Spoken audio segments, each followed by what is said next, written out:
খবর পড়ছি Times of Bengal room থেকে। আমি মোল্লা রজব আলী। এসআইআরে আধার বৈধ, তবে নাগরিকত্বে নয়, জানালো সুপ্রিম কোর্ট।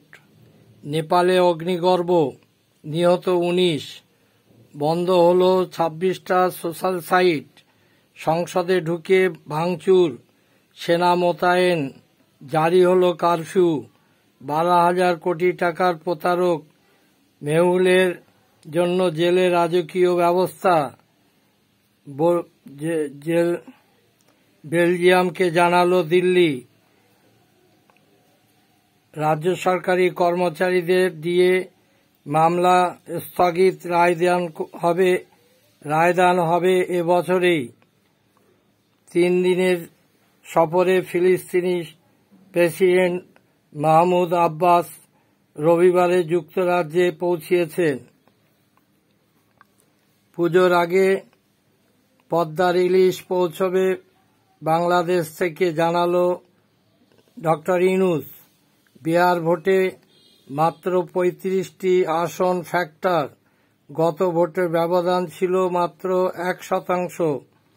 পুজোর আগে ঘাটালে 12টা পিচ রাস্তা তৈরি প্রয়োজন 35 কোটি টাকা।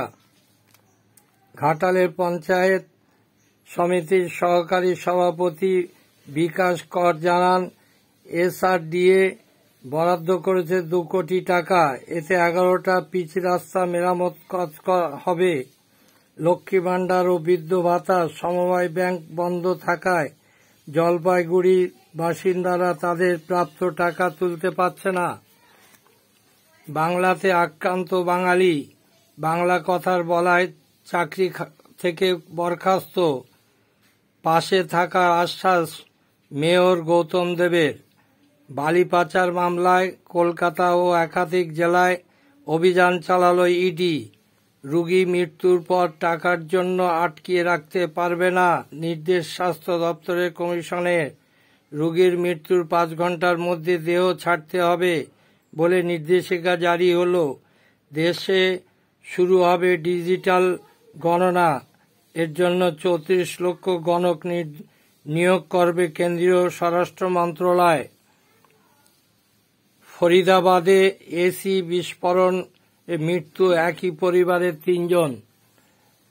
যারা সংবাদ শুনতেন, যেখান থেকে শুনছেন, আপনারা টাইমস অফ বেঙ্গলের কমেন্ট বক্সে আপনাদের মতামত জানাবেন এবং আপনাদের এলাকার খবর পরিবেশনের জন্য খবর পাঠাবেন। এই সংবাদটি আপনারা সাবস্ক্রাইব করতে ভুলবেন না, লাইক এবং শেয়ার করে পরিজনদের মধ্যে প্রচার করবেন বলে আশা রাখি।